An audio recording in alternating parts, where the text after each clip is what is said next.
اعوذ باللہ من الشیطان الرجیم بسم اللہ الرحمن الرحیم۔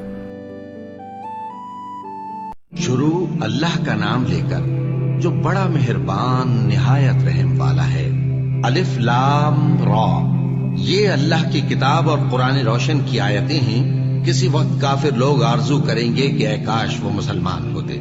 اے نبی، ان کو ان کے حال پر رہنے دو کہ کھا پی لیں اور فائدے اٹھا لیں، اور لمبی لمبی آرزویں ان کو دنیا میں مشغول کیے رکھیں۔ آخر کار ان کو اس کا انجام معلوم ہو جائے گا۔ اور ہم نے کوئی بستی ہلاک نہیں کی مگر اس کا وقت مقرر لکھا ہوا تھا۔ کوئی امت اپنی مدت مقررہ سے نہ آگے نکل سکتی ہے اور نہ پیچھے رہ سکتی ہے۔ اور کفار کہتے ہیں کہ اے شخص جس پر نصیحت کی کتاب نازل ہوئی ہے، تو دیوانہ ہے۔ اگر تو سچا ہے تو ہمارے پاس فرشتوں کو کیوں نہیں لے آتا؟ کہہ دو ہم فرشتوں کو نازل نہیں کیا کرتے مگر حق کے ساتھ، اور اس وقت ان کو مہلت نہیں ملے گی۔ بے شک یہ کتاب نصیحت ہم ہی نے اتاری ہے، اور یقیناً ہم اس کے نگہبان ہیں۔ اور ہم نے تم سے پہلے کے مختلف گروہوں میں بھی پیغمبر بھیجے تھے، اور ان کے پاس کوئی پیغمبر نہیں آتا تھا مگر وہ اس کے ساتھ ہنسی کرتے تھے۔ اسی طرح ہم اس گستاخی کو گناہگاروں کے دلوں میں ڈالے رکھتے ہیں، سو وہ اس پر ایمان نہیں لاتے۔ اور پہلے لوگوں کی روش بھی یہی رہی ہے۔ اور اگر ہم آسمان کا کوئی دروازہ ان پر کھول دیں اور وہ اس میں چڑھنے بھی لگے تو بھی وہ یہی کہیں کہ ہماری آنکھیں باندھ دی گئی ہیں، بلکہ ہم پر جادو کر دیا گیا ہے۔ اور ہم نے آسمان میں برج بنائے ہیں اور دیکھنے والوں کے لیے اس کو سجا دیا ہے، اور ہر شیطان مردود سے اسے محفوظ کر دیا ہے۔ ہاں، اگر کوئی چوری سے سننا چاہے تو ایک روشن انگارہ اس کے پیچھے لپکتا ہے۔ اور زمین کو ہم نے پھیلایا اور اس میں پہاڑ بنا کر رکھ دیے، اور اس میں ہر ایک چیز اندازے سے اگائی۔ اور ہم نے تمہارے لیے اور ان لوگوں کے لیے جن کو تم روزی نہیں دیتے، اس میں معاش کے سامان پیدا کیے۔ اور ہمارے ہاں ہر چیز کے خزانے ہیں، اور ہم اس کو بمقدار مناسب اتارتے رہتے ہیں۔ اور ہم ہوائیں چلاتے ہیں جو پانی سے بھری ہوئی ہوتی ہیں، سو ہم آسمان سے مے برساتے ہیں، پھر ہم تم کو اس کا پانی پلاتے ہیں، اور تم تو اس کا خزانہ نہیں رکھتے۔ اور یقیناً ہم ہی حیات بخشتے اور ہم ہی موت دیتے ہیں، اور ہم ہی سب کے وارث ہوں گے۔ اور جو لوگ تم میں پہلے گزر چکے ہیں ہم کو معلوم ہے، اور جو پیچھے آنے والے ہیں وہ بھی ہم کو معلوم ہے۔ اور تمہارا پروردگار قیامت کے دن ان سب کو جمع کرے گا، وہ بڑا دانا ہے، خبردار ہے۔ اور ہم نے انسان کو کھنکھناتے سڑے ہوئے گارے سے پیدا کیا ہے، اور جنوں کو اس سے بھی پہلے بے دھوئیں کی آگ سے پیدا کیا تھا۔ اور وہ وقت قابل ذکر ہے جب تمہارے پروردگار نے فرشتوں سے فرمایا تھا کہ میں کھنکھناتے سڑے ہوئے گارے سے بشر بنانے والا ہوں، بس جب میں اس کو درست کر لوں اور اس میں اپنی طرف سے روح پھونک دوں تو اس کے آگے سجدے میں گر پڑنا۔ چنانچہ فرشتے تو سب کے سب سجدے میں گر پڑے مگر شیطان کہ اس نے سجدہ کرنے والوں کے ساتھ ہونے سے انکار کیا۔ فرمایا اے ابلیس، تجھے کیا ہوا کہ تو سجدہ کرنے والوں میں شامل نہ ہوا؟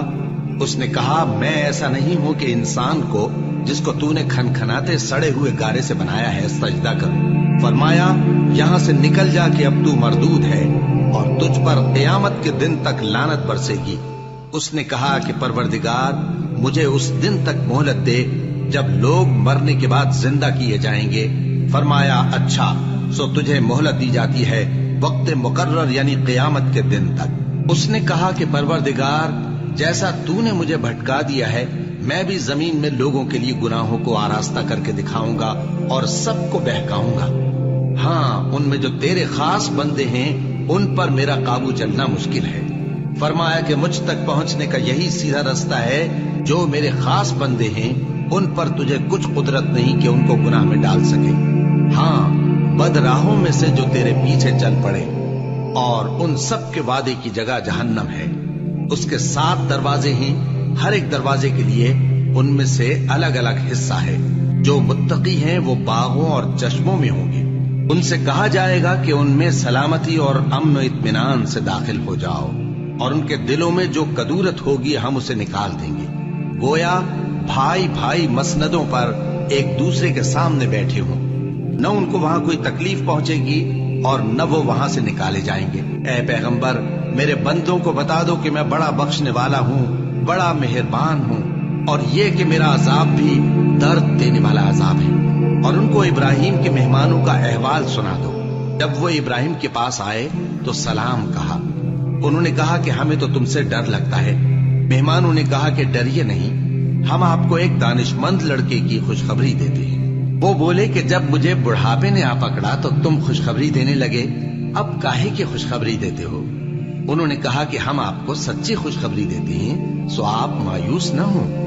ابراہیم نے کہا کہ اللہ کی رحمت سے مایوس ہونا تو گمراہوں کا کام ہے۔ پھر کہنے لگے کہ فرشتوں، تمہارا اصل کام کیا ہے؟ انہوں نے کہا کہ ہم ایک گناہگار قوم کی طرف بھیجے گئے ہیں کہ اس کو عذاب کریں، مگر لوط کے گھر والے کہ ان سب کو ہم بچا لیں گے، البتہ ان کی بیوی کہ اس کے لیے ہم نے ٹھہرا دیا ہے کہ وہ پیچھے رہ جائے گی۔ پھر جب فرشتے لوط کے گھر آئے تو انہوں نے کہا کہ تم تو ناآشنا سے لوگ ہو۔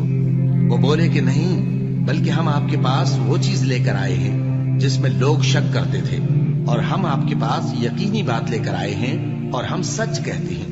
تو آپ کچھ رات رہے سے اپنے گھر والوں کو لے نکلیں اور خود ان کے پیچھے چلیں، اور آپ میں سے کوئی شخص پیچھے مڑ کر نہ دیکھے، اور جہاں آپ کو حکم ہو وہاں چلے جائیے۔ اور ہم نے لوط کی طرف وہی بھیجی کہ ان لوگوں کی جڑ صبح ہوتے ہوتے کاٹ دی جائے گی۔ اور اہل شہر لوط کے پاس خوش خوش دوڑے آئے۔ لوط نے کہا کہ یہ میرے مہمان ہیں، کہیں ان کے بارے میں مجھے رسوا نہ کرنا، اور اللہ سے ڈرو اور میری بے آبروئی نہ کرو۔ وہ بولے، کیا ہم نے تم کو سارے جہان کی حمایت و طرفداری سے منع نہیں کیا؟ انہوں نے کہا کہ اگر تمہیں کرنا ہی ہے تو یہ میری قوم کی لڑکیاں ہیں، ان سے شادی کر لو۔ اے نبی، تمہاری جان کی قسم، وہ اپنی مستی میں مدہوش ہو رہے تھے، سو ان کو سورج نکلتے نکلتے چنگھاڑ نے آ پکڑا، اور ہم نے ان بستیوں کو الٹ کر نیچے اوپر کر دیا اور ان پر کھنگر کی پتھریاں برسائیں۔